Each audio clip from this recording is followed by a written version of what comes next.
तर आता उद्या आहे गुरुपुष्यामृत आणि या दिवशी काय सेवा करायची याबद्दल आज आपण माहिती बघणार आहोत.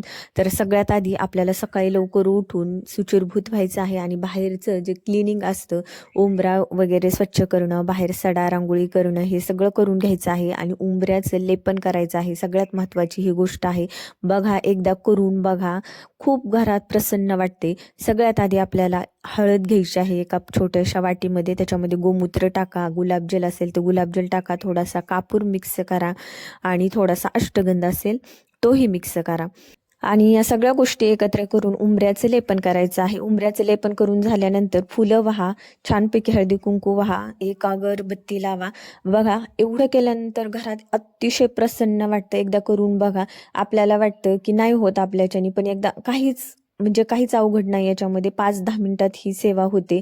आणि त्यानंतर जर आपल्या घरामध्ये लक्ष्मीचा वावर सतत असावा असं वाटत असेल आपल्याला, तर त्यासाठी आपल्याला कुंकुमार्चन करायचं आहे. आपल्याकडे श्रीयंत्र असेल तर त्यावर आपल्याला कुंकुमार्चन करा. ओम ऐं ह्रीं क्लीं चामुंडाविचे स्वाहा असं म्हणायचं आहे आणि कुंकुमार्चन करायचं आहे. बघा, या गोष्टींनी आज खूप खूप खूप आपल्या घरामध्ये म्हणजे फरक पडतो. घरात ग्रहक्लेश असो किंवा कोणत्या गोष्टीची चणचण भासत असेल, पैशाची चणचण भासत असेल, घरात भांडणं होत असतील, या गोष्टींमध्ये जर तुम्ही सतत असं प्रसन्न वातावरण घरात ठेवत असाल, सतत तुमची सेवा चालू असेल, सतत तुमची देवाच्या प्रती समर्पित भावना असेल, श्रद्धा असेल, विश्वास असेल, तर या गोष्टींवर अतिशय प्रभाव पडतो. एकदा करून बघा. आता बघा, अशा गोष्टी केल्या तरच होतात. मला वेळ नाही किंवा एवढी सेवा करायची का असं म्हणल्याने कधीच होणार नाहीये आणि 5-10 मिनिटात या सेवा होतात.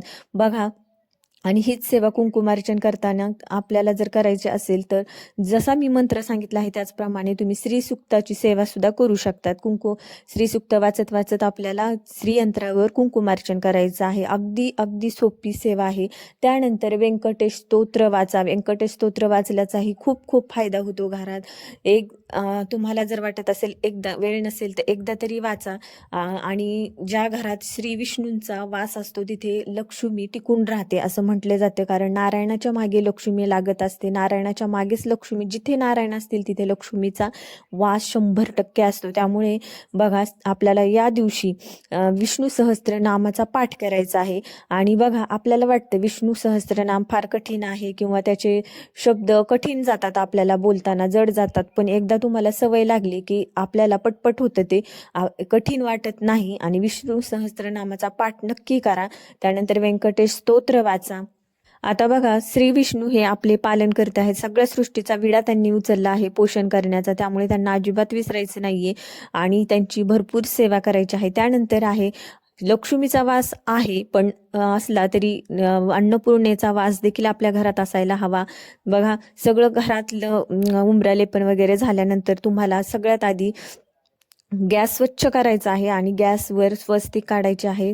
आणि गॅसचं देखील आपल्याला पूजन करायचं आहे. हळदी कुंकू तांदूळ वाहून आणि एक फुल व्हायचं आहे.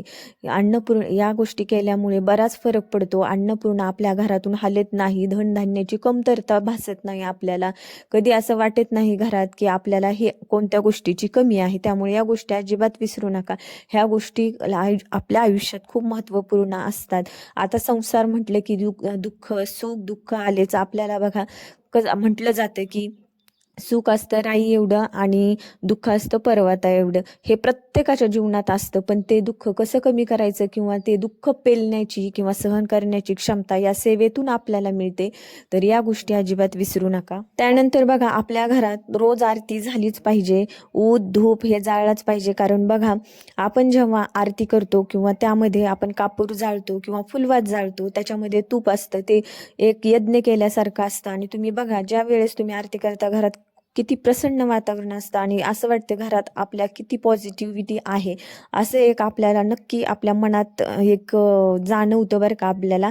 त्यामुळे ह्या गोष्टी विसरू नका. किंवा घंटीचा नाद असतो, या घंटीचा नाद रोज आपल्या घरात झालाच पाहिजे.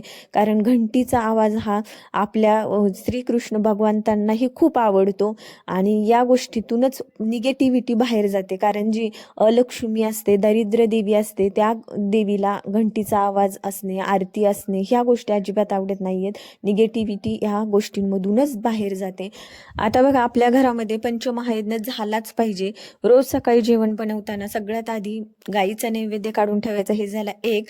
2 नंबरला आपल्याला मुंग्यांना साखर घालायची आहे. त्यानंतर आपण रोज फुलवात जाळतो, त्याच्यात तूपही जळते, तो एक झाला 3 नंबरचा महायज्ञ. त्यानंतर कावळ्याला दाना पाणी टाकायचं आहे 4 नंबर. आणि 5 नंबरला आपल्याला पितरांना नैवेद्य काढून ठेवायचं आहे. हे सगळ्यात महत्त्वाचे हे पंचमहायज्ञ आहे. आणि याच्यातून आपल्या घरातली निगेटिव्हिटी खूप खूप लांब राहते, घरात चैतन्य निर्माण होते आणि घरातील दरिद्र देवी लांब जाते. तर बघा, हे उपाय नक्की करायचे आहेत, केल्याने होत आहे, आधी केल्याची पाहिजे. तर मित्र आणि मैत्रिणींनो, आजचा व्हिडिओ कसा वाटला कमेंट करून सांगा आणि चॅनलला सबस्क्राईब करा. चला तर भेटूयात नंतर अशाच एका नवीन माहितीसह.